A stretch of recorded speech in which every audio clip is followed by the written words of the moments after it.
Hollywood brasileira dos anos 50, os estúdios Vera Cruz. De 1949 a 1954, a Vera Cruz produziu os primeiros filmes brasileiros de qualidade internacional. O Museu da Imagem e do Som de São Paulo conseguiu recuperar os filmes e a memória da Vera Cruz. Uma exposição que inclui um set completo de filmagem, fica no MIS de São Paulo até o fim de novembro e depois vai percorrer o país. Na reportagem de Hermano Henning, você vai ver a história dos grandes filmes da Vera Cruz e a emoção dos artistas que lembram essa época de ouro do cinema nacional.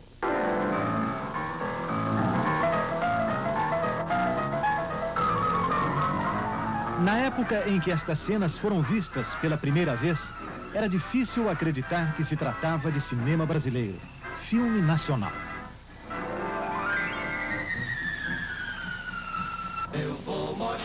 Até a Vera Cruz nascer, os filmes de sucesso do cinema nacional só eram feitos no Rio de Janeiro e basicamente só em torno de carnaval. Eram as chanchadas. Não mate,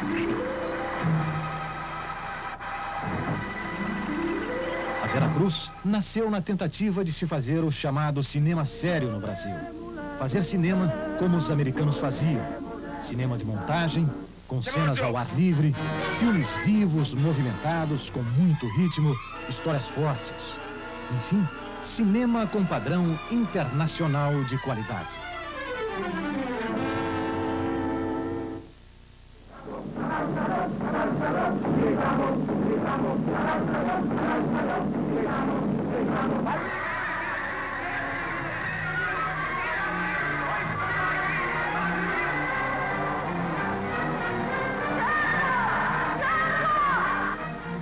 A Vera Cruz começou aqui na Rua Major Diogo, em São Paulo, no TBC, Teatro Brasileiro de Comédia.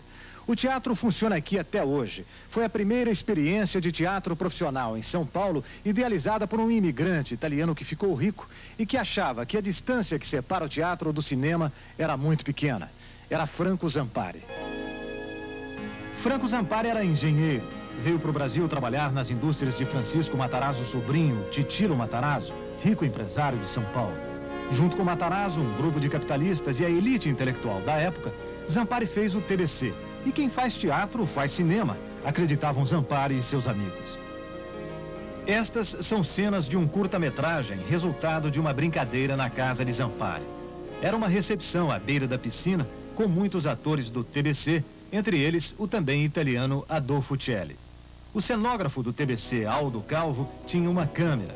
Era uma dessas câmeras de amador, 8mm. Celli improvisou um roteiro na hora e surgiu ali em poucos minutos O Roubo da Joia. O filme nunca foi exibido comercialmente, é claro. Era apenas uma brincadeira, mas uma brincadeira que virou coisa séria.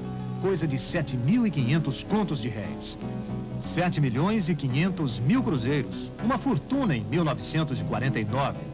Tanto que esse dinheiro foi recolhido entre 300 empresários, capitaneados por Zampari e Matarazzo. Em pouco tempo começaram a chegar os equipamentos. Tudo importado do bom e do melhor.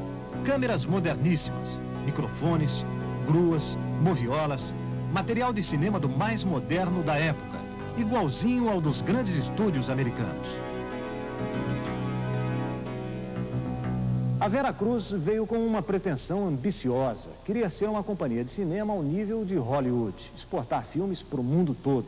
E para chegar a isso, tinha de contar com gente competente e com muita experiência. Na época, havia um brasileiro que tinha ficado famoso fazendo cinema na Europa. Ele foi contratado por Franco Zampari. Era Alberto Cavalcanti. Cavalcanti tinha fama de competente. Era culto, educado na Suíça. Foi encarregado de escolher a dedo os técnicos estrangeiros para trabalharem com ele aqui no Brasil. E o sonho começa a tomar forma em São Bernardo do Campo, num terreno de 30.000 metros quadrados doado por Titilo Matarazzo. São os estúdios da Companhia Cinematográfica Vera Cruz. Os técnicos ingleses, franceses, alemães começam a chegar. O terreno, onde antes existia uma granja de criação de galinhas, se transforma rapidamente. O que restou de concreto, o que restou da presença física da Companhia Cinematográfica Vera Cruz, foi esse prédio aqui. em São Bernardo do Campo, na Grande São Paulo. Foi aqui que funcionaram os estúdios da Companhia Veracruz. Isso aqui era uma cidade, né? Na época de funcionamento realmente da Bom, aqui companhia. A coisa mais importante que havia em São Bernardo eram os estúdios da Veracruz. São Bernardo era uma cidade com 6, 8 mil habitantes, imagine que hoje tem mais de 200 mil habitantes, né? Aqui era tudo mato aqui em volta, não tinha uma estrada asfaltada, era tudo de terra.